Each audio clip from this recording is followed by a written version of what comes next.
What is happening at J Gaming Dude here, and normally whenever I make videos, a little peek behind the curtain, I do 3 or 4 videos at once and then release them one day after another. So sometimes my news that I make do come out a little bit late. So right now I'm actually making the next 4 videos that you're going to be seeing on the channel, and normally I prioritize the one that I find to be most important to me at the beginning. So the one that I'm looking at the moment of the Olympics, having moved on from Mario and Sonic, I absolutely have to make a video on. If not for Mario, but at least for our blue boy Sonic. Oh my god, man, like he got blue balled at this whole situation as well. So pretty much the IOC has actually ended its licensing agreement with Nintendo and Sega in favor oh god, this is gonna be a fun one, in favor of NFT and esports partnerships.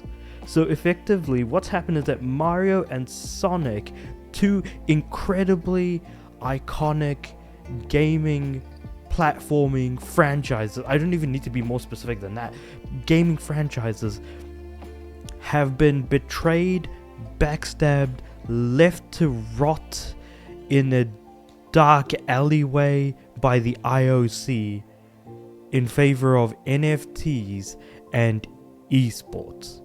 Esports makes a bit of sense. The NFTs, that's where you've completely lost me on the old situation.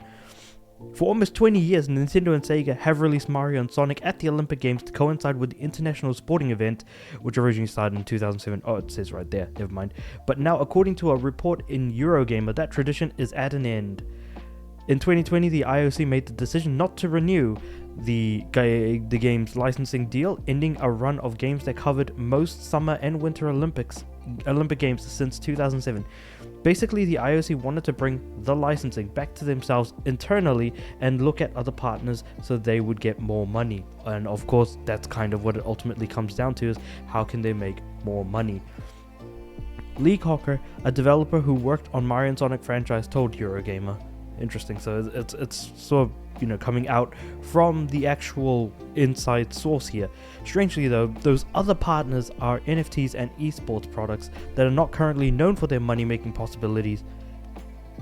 I want to stop here and just put in a little editor's note that NFTs have not been known to make money. They've only been known to sell false promises and confidence up front, but never have known to make money off of the back end. In fact, more often than not, the NFT market has actually crashed 99% of the time for 99% of its own value from the very beginning. So I am getting very heated up by the fact that Mario and Sonic got betrayed for this rubbish. But anyway, moving on from that.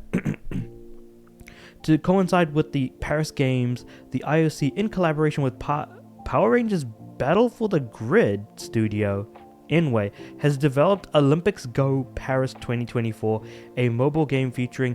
Okay, I knew that Olympic Games Go Paris 2024 was the mobile game that they were going to be, pushing instead of the Mario and Sonic games. And it's developed by the same people who did Power Rangers Battle for the Grid. That's actually interesting. I didn't know that. The more you know, I guess.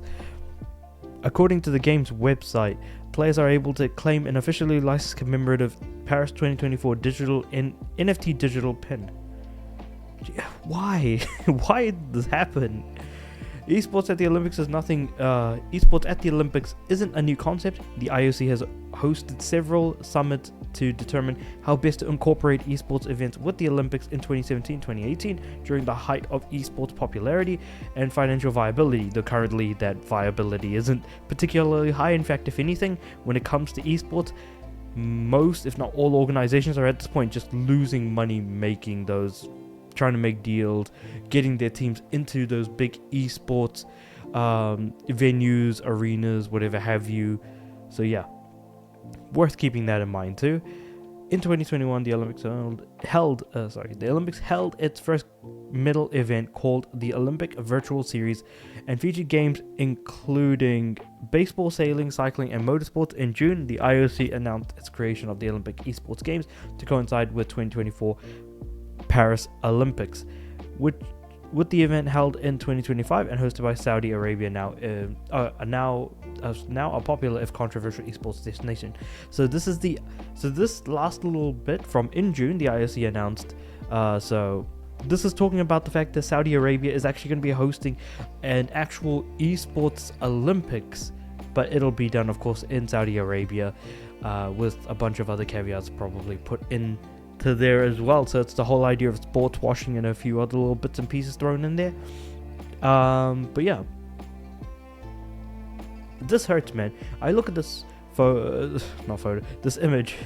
I see Mario smiling on the left, I see Sonic smiling on the right, and I'm like, man, if only both of them knew what was going to be happening. But with all that being said, I am definitely not happy about the situation. In fact, I actually kind of made it a bit of a thing to buy each of the Mario and Sonic at the Olympic Games both the Summer and Winter Olympic Games, as much as I could. The partnership pretty much went from 2007 to 2020, and during that 13 years we only got 6 games. So yeah, that's kind of the long and short of it.